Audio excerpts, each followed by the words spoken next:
Neil Treacy, good morning to you. How are you?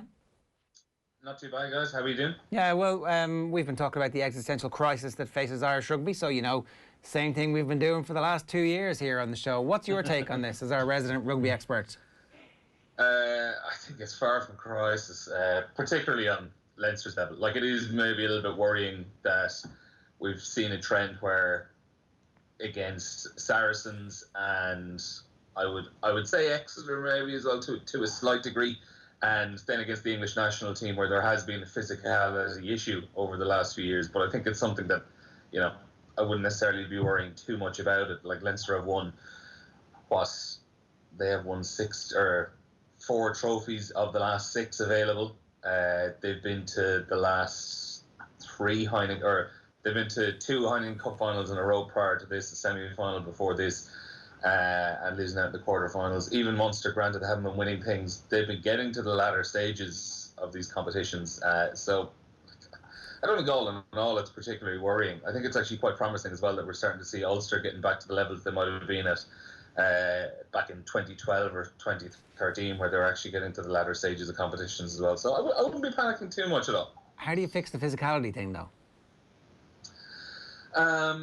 That is probably a more of a slow burner. I think in the short term, you probably work around it and try to find things you can do where you can actually maybe try and avoid a few of those physical confrontations. Because I think maybe a little bit of the problem Ireland were having, or the Irish teams, was they were actually trying to go at Saracens and take them on physically. And similar, Ireland were trying to do that with England as well. They were trying to take the English strength and actually, try to use it against them and to just basically stand up to it. Whereas I think maybe if you might actually have to recognise that if there is a bit of a problem there, find a work around it, and don't end up in as many confrontations on the pitch. Try to keep the ball alive a little bit more. Try keep it out of the type 5. Try have less set pieces, less scrums, less lineouts, and try to keep the ball in hand maybe a little bit more. Don't knock on, basically. Don't be knocking on the ball, lads. Yeah. Or don't give away penalties. That's a bad thing to do in general. So I should be the head coach, to be honest. Well, look, with that attitude. Become a consultant. It's more lucrative and less pressure. That's what you want. Right, so Ireland are playing in the 2 remaining fixtures that we have left in the Six Nations. We've got the Italy game, which is obviously cancelled because of COVID, and then the France game, which was never going to be played at that stage after the first game got cancelled. So we were talking about this a little bit earlier on. This is not just a free shot for the Ireland head coach and the Ireland coaching ticket. The prize money for the Six Nations is not something that we would have talked about in the past as being hugely important or hugely relevant, because the IRFU were and always have been well run and rich. They sold land out by City West and they were sitting on a big pile of cash wondering, what are we going to do with all our money? We were speculating about maybe they should be buying London Irish or buying one of those teams in America. And now, since COVID, it's like, ooh, lucky that they were sitting on that bed of cash for these years, because the game faces an existential crisis in Ireland, as Philip Brown told us here when he was talking to Keith Woods, part of Keith Woods' State of the Union. So the prize money is unbelievably important. If any team does the Grand Slam, which you can't do this year, you get a $1 million bonus. For winning the tournament, you get $5 million. So the total prize money for the winning could be $6 million. Not going to be this year, it's going to be $5 million. Second, you get $3.5 million. Third, you get $2.5 million. Fourth, you get $2 million. And fifth is 1.5. Every 500 grand is another few jobs saved for another 6 months.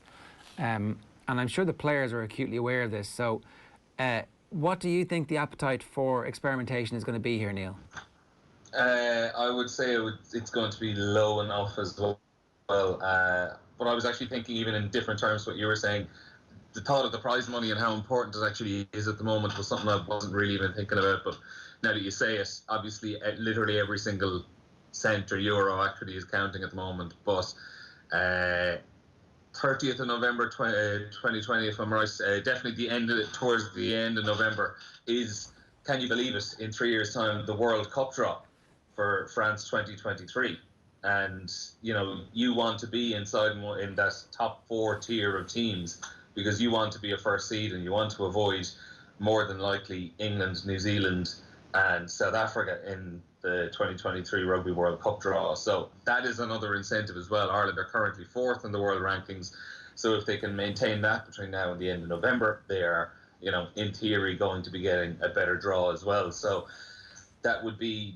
Otherwise, this Autumn Nations League as well would have been a prime territory to actually experiment and throw in some new players and try out some combinations. But I think the fact that the World Cup draw is coming up in November, and the fact that there is a Six Nations title and a Grand Slam in theory there to go for, and as you said, with the financial situation the way that it is, it's tough to experiment, and it's tough to justify experimentation.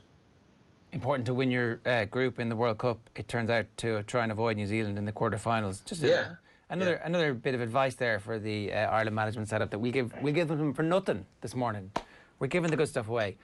087 9180 180 is the number if you want to get in touch here and complain about my team.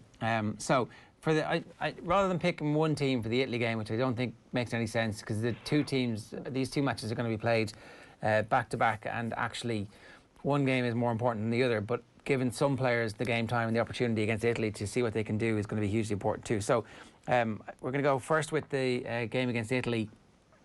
Cian Healy's on 98 caps and got injured in the Six Nations, and I thought, I wonder how bad that injury is going to be. Is he going to get the opportunity to get to 100? I think over these two games he's going to get to 100, assuming he's fit. So my front row is, for the Italy games, Healy, Kelleher and Furlong.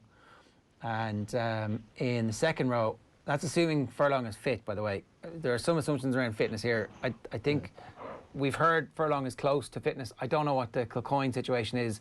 If Kilcoyne is fit, he's definitely going to start one of these two games, and I don't mind which of the two games he starts, because I think he's right there. But I haven't seen any suggestion yet that he's just back and totally ready. I've put Ryan Baird and James Ryan in the second row for the Italy game. I've gone with CJ Stander at 6, and I'll talk about that in a moment. Stander at 6, Peter O'Mahony at 7. Now, it's O'Mahony / Josh van der Fleer / Will Connors in that situation at 7, and Caelan Doris is at 8. Cooney at 9 for the Italy game, Sexton at 10, and then a centre partnership of Bundy Aki and Gary Ringrose for the Italy game, with Keith Earls and Andrew Conway on the wings, and Jacob Stockdale at full back for the Italy game, because I think that I want to see what Stockdale can do. Okay. Are we going to do this team first and then do the... You may as well, you may as well just bring in the big hitters, some of the people who've missed out there, obviously Robbie Henshaw gets in for the France game and stuff like that. So you may as well go through the France team. So the France team is next, and again, it's, if Kilcoyne is fit, it's Cian Healy / Kilcoyne, and the other one's coming off the bench. I've gone with Rob Herring for the France game because he did nothing wrong in the Six Nations. Furlong if he's fit, obviously. Ian Henderson comes in for the France game. James Ryan. It's Caelan Doris at 6, Jack Conan at 8, and Peter O'Mahony at 7. It's Conor Murray and Johnny Sexton. It's Bundy Aki and Chris Farrell. What? It's Jordan Larmour and Keith Earls, and Andrew Conway at fullback. Right, okay, the first thing you have to say about this is that you have to be excited about it, but I thought you said at the outset here that this wasn't going to be a method of experimentation for Ireland. How can you possibly put forward an Ireland team that you say is going to be one that you trust in on form in terms of previous output for the country, and not have Robbie Henshaw in either starting team and in either squad? I think if you're picking your subs, does he even make your 23 on either day? Well, I suppose there's room for discussion around the subs. It depends, actually, right? For the France game, I was just thinking there, for the France game, maybe we have a 6-2 split, in which case Robbie Henshaw 100% is on the bench, because he's so versatile and can play basically anywhere across the back line apart from 10 and 9. So you're ending, if you're Andy Farrell, you're ending Robbie Henshaw's involvement with the starting 15 now, done, over. Sorry, Robbie, you've got to really work your way back into the starting team. It's gone. That jersey's been taken off you. Bundy Aki and Chris Farrell. I mean, if physicality is an issue for the Ireland team at the moment, let's get them in and see what they can do, and let's keep everybody on their toes. There's an absolutely case that nobody should feel like they're nailed on in this team at the moment. Well, that's sorry, go on, Neil. I think Ireland are in a position in, specifically, I would say centre, and also then at open side flanker, where they can actually, game by game, they can actually have a kind of a horses for courses selection, rather than this is our first choice centre partnership, this is our first choice open side flanker, because at flanker you picked Peter O'Mahony there.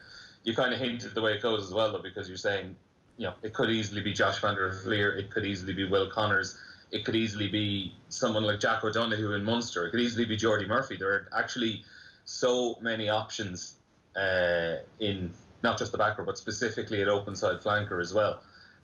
Personally, I probably would actually be going CJ Stander at 8 and Quaylen Doris playing at number 6, because I've been really impressed with Doris playing at 6 over the last few weeks, and I think CJ Stander is more natural in himself than at 8 as well.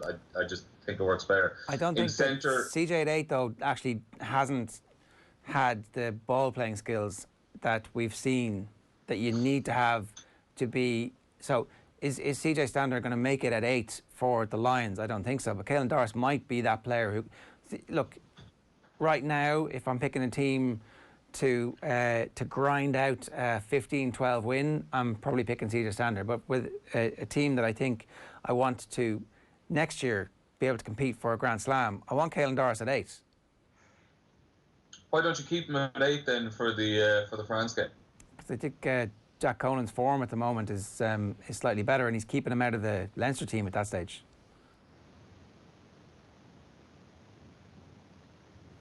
Is that a nod of acceptance? No, I don't know. I just don't see if you're full on saying that Quaylen Doris is the number 8 for the future, then don't play him at 6 now. You may as well play him at number 8, because he's good enough. If he's good enough to be in the team, he's good enough to be playing in his natural position. That's my case for the Italy game, but I actually think that at the moment, the form back rowers, like I think Conan is outplaying the other players, the other candidates for that. So that's a team pick to win that game. Quaylen Doris picked at 8 for the Italy game is like let's see what you can do there. And I'm saying that in the team and in the selection, CJ is in a battle now with Conan and Doris for the 6 and the 8 spots. And to be honest, like I would happily see an experiment where we stick Ian Henderson in at 6 in the Italy game, and we have Baird and Henderson and James Ryan, to see if these 3 can actually brutalise opponents, so that when we come up against England next year and we have Vinipola and Itoje killing us again, what does it look like when we have the 3 grunts on the field killing the opposition? I'd love to see what that looks like. Maybe you do that though in November when there isn't £500,000 on the line. Like, possibly, I mean, yeah, it's interesting. I think that power game definitely comes to the backs. Like, I'm not sure if you've got anything else to say about the back row, Neil, but I'd definitely be keen to get your take on that midfield. Yeah, like moving towards the midfield, as I was saying, I actually think it's been the Robbie Henshaw, Bundyaki and Gary Ringrose dilemma over the last 2 years is something we actually probably haven't had to discuss too much, because by pure fluke and by pure chance over the last 3 years now since Bundyaki has qualified for Ireland, it has always seemed that one of the 3 of them has been either injured, suspended or unavailable in some way for a game. It's been incredibly rare. I'd say you could probably pick on less than 10 occasions over the course of the last 3 years where all 3 of those players, it seems, have actually been fit and available to play a test match, or at the very least like a first choice selection game rather than a game where people are being rotated in and out. I actually think it's such a tough one at the moment. I think Gary Ringrose is the only absolute lock that you can pick out of those 3. He's the guaranteed at outside centre. Is he guaranteed? I think he is. I think he's the best of the 3, and he's the one that offers the. I think he offers the thing that the other 2 don't necessarily offer. I think he's a little bit more elusive. He's a brilliant defender as well, and I just think he offers the little bit of creativity that maybe Aki and Henshaw don't. If you're worried about power, quite possibly you actually do play Robbie Henshaw and Bundyaki together, or one of Henshaw and Aki or a Chris Farrell together, if you are really, really worried about size and physicality and power. But I think if you're playing a game where you're actually confident in yourself to be able to take on opposition and beat them with your rugby skills, I think Gary Ringrose is your guaranteed starter in there. I'd go along with that. Can I just say one thing on the Aki-Henshaw partnership? We need to remember that was Ireland's starting midfield against England in the Six Nations this year. And if we're using England as a barometer, and how do we go about forming a team that does not get hammered routinely by England? That wins. You've got to frame that as how are we going to beat England? Well, no. Let's actually start by clawing this whole thing back by not getting embarrassed by England. No. Any team that's built not to win invariably loses. It's the innate conservatism that ruins all of sport. It's not a way that you can actually build a sustainable future. Let's not get beaten. No, we have to try and build a team that's going to win the game. I think if you're building a team that isn't going to get hammered, more than likely you are going to lose at the very least. It was a figure of speech. Okay, it doesn't matter. But the point here is that against England earlier this year, Bundy Aki and Robbie Henshaw was your midfield partnership. Do you then say that exact same midfield the next time you go out and during the next section of your campaign, if your very aim is to be better and to win games in which you actually got hammered by Power in the last time? That is just a question I'd have to you. Like, you floated that Aki and Henshaw midfield partnership there, Neil, and I just wonder if we've already seen the evidence of that. Now, what we have seen since then is evidence of Henshaw and Ringrose together up against a pretty powerful midfield of Damien de Allende and Chris Farrell in the red of Munster. Who won that day? I know it was first day out for de Allende, but I think the more cohesive, maybe cohesion is the wrong way of framing it, but the better midfield pairing that night was certainly Henshaw and Ringrose. And for me, I think that they're a step ahead of Farrell. I think Farrell is definitely the fourth man in that three. But to be leaving Henshaw out of both games, I think is ridiculous. He's good to have on the bench, you know. Like, I think that what needs to happen is a jolt across everybody where you are no longer guaranteed to be starting these games. And in November, after these two games, I think taking your point on board, Neil, about where you want to finish in that top, but also the prize money suddenly being so important. Like, you're absolutely looking at a 9 and 10 partnership that is completely different from the existing partnership. To see what do we have here, what are we building towards, and next year when I'm trying to win a Grand Slam, what will my team be and what will it look like? I think that you've got to give Chris Farrell an opportunity here. That he has played well, he has shown that he is also creative. His passing is excellent, and in a better team where he has hopefully some go forward ball, then he's going to look better than Farrell and de Allende did that night for Munster. I think we probably should remember that night. What we should remember as well is there are more games coming in November as well. We're not just talking about, you know, games against Italy and France in the Six Nations, where that's going to be the only chance to actually see combinations and see players. I think we actually, like, we spoke about the experimentation at the top and how there probably isn't going to be a huge amount. I think throughout the course of the 5 or 6 games between the October and November, we probably will see quite a few players given a chance, but in, you know, maybe 1 or 2 players in this game, 1 or 2 players in a different game, rather than a kind of a, you know, 3 or 4, 4 or 5 players put in for a test debut just to see how they get on. I think it's going to be a slow, you know, couple of combinations tried out, but with a conservative eye on it, right? You know, first case or first goal has to be to win these games. Yeah, look, I've picked these teams to win the games, absolutely. I would like to see some experimentation done, particularly in November, about what our team looks like when we have the absolute beasts all on the field at the same time, and how do we create that? What does that team look like? And if it's completely imbalanced, if the back row doesn't work because, you know, Henderson's not actually a back row and hasn't turned into a player who will be a back row, and he's only ever going to be a second row. Fair enough, but like, let's just at least have a look to see if there are certain game situations where having the 3 man mountains on your team is beneficial for you. And also, if you add in suddenly a centre partnership of Bundy Aki and Chris Farrell, then that's a big swarming team where wherever they look, they're met by big ferocious men who are capable of breaking you in the tackle. The other one I'll bring up is you're going Jacob Stockdale at full back for the Italy game. For the Italy game, Conway full back for the France game. Is the Stockdale selection for the Italy game, is that a case of Ger Gilroy, the coach, bringing aside his player who's a little bit out of form and saying, you know what, things haven't been going your way for the last little while. You put the arm on the back and you say, I'm going to give you a run out. You're going to start full back this week. We're going to see what you're made of. We're going to give you a bit of extra space probably to move around with the ball in hand as well. Is that your chance of actually, is that your opportunity in theory to kind of like manage the player as opposed to actually you think he's the best option for full-back at that day? I think our best full-back is Andrew Conway at the moment, in terms of form and in terms of career evolution. I think it's pretty clear, and that's why I picked him at full-back for the France game. I think Jacob Stockdale is clearly an international quality player who is out of form and a little bit out of confidence. And it's the coach's job to try and get that back to a point where he is a massive resource for you. Like, his try-scoring record in international rugby stands comparison with almost anybody in the game's history. So that is not an accident. And Brian O'Driscoll was talking about sometimes he doesn't even appreciate himself just how physical he can be. And you want to get that back and you want to give him the confidence. Like the Jason Colby tries at the weekend that you were commentating on, it's hard to blame him for that. Like, he's up against Diego Maradona. Like, Maradona made everybody look stupid.